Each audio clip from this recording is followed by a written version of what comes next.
کسی زمانے میں بغداد میں جنید نامی ایک پہلوان رہا کرتا تھا۔ پورے بغداد میں اس پہلوان کے مقابلے کا کوئی نہ تھا۔ یہی وجہ تھی کہ شاہی دربار میں اس کو بڑی عزت کی نگاہ سے دیکھا جاتا تھا۔ ایک دن جنید پہلوان بادشاہ کے دربار میں اراکین سلطنت کے ہمراہ بیٹھا ہوا تھا کہ شاہی دروازے پر کسی نے دستک دی۔ خادم نے آ کر بادشاہ کو بتایا کہ ایک کمزور اور ناتوان شخص دروازے پر کھڑا ہے۔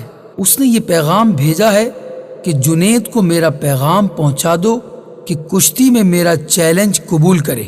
بادشاہ نے حکم جاری کیا کہ اسے دربار میں پیش کرو۔ اجنبی ڈگمگاتے پیروں سے دربار میں حاضر ہوا۔ وزیر نے اجنبی سے پوچھا، تم کیا چاہتے ہو؟ اجنبی نے جواب دیا، میں جنید پہلوان سے کشتی لڑنا چاہتا ہوں۔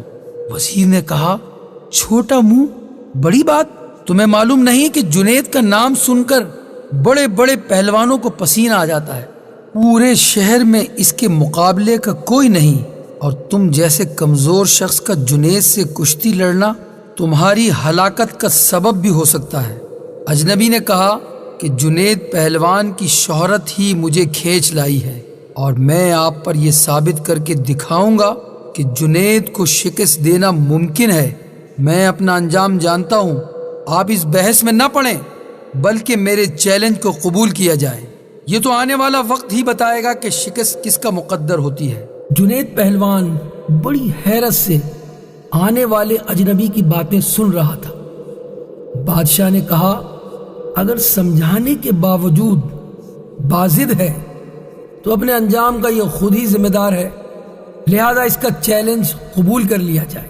بادشاہ کا حکم ہوا اور کچھ ہی دیر کے بعد تاریخ اور جگہ کا اعلان کر دیا گیا، اور پورے بغداد میں اس چیلنج کا تہلکہ مچ گیا۔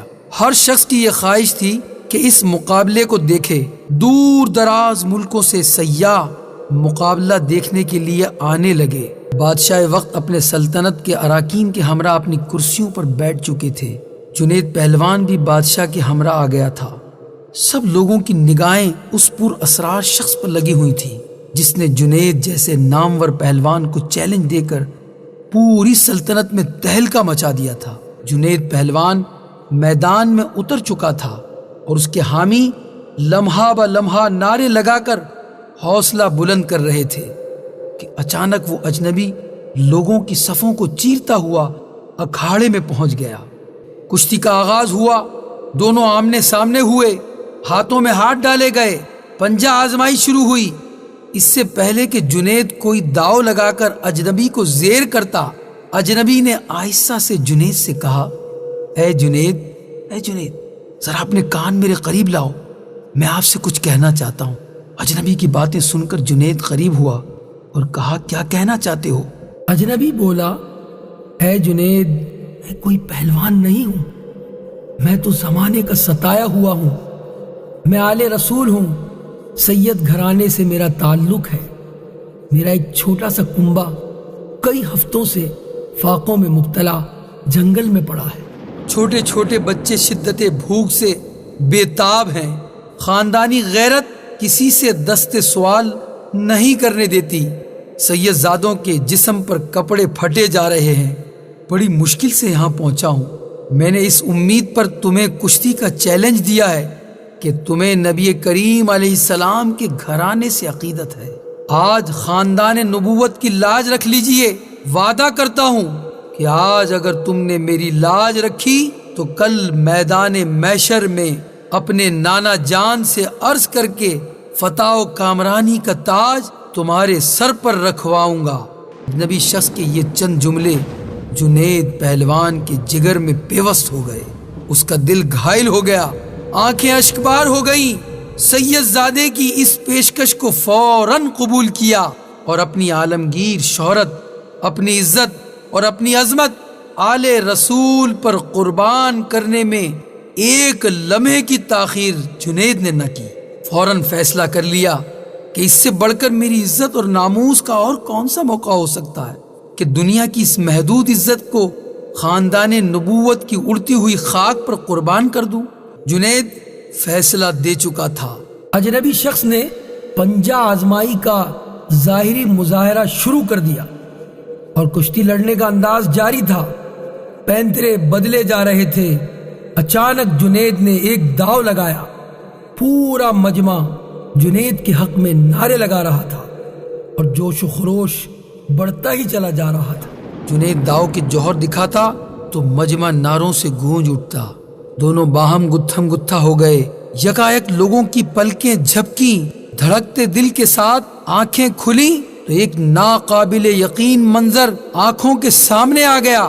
جنید چاروں شانے چت پڑا تھا اور خاندان نبوت کا شہزادہ سینے پر بیٹھے فتح کا پرچم بلند کر رہا تھا۔ ہر طرف انعام اور اکرام کی بارشیں ہونے لگیں۔ خاندان نبوت کا یہ شہزادہ بیش بہا قیمتی انعامات لے کر اپنی پناہ گاہ کی طرف چل دیا، اور اس شکست سے جنید کا وقار لوگوں کے دلوں سے ختم ہو چکا تھا۔ زندگی بھر لوگوں کے دلوں پر سکہ جمانے والا آج انہی لوگوں کے تانوں کو سن رہا تھا۔ رات ہو چکی تھی، لوگ اپنے گھروں کو جا چکے تھے۔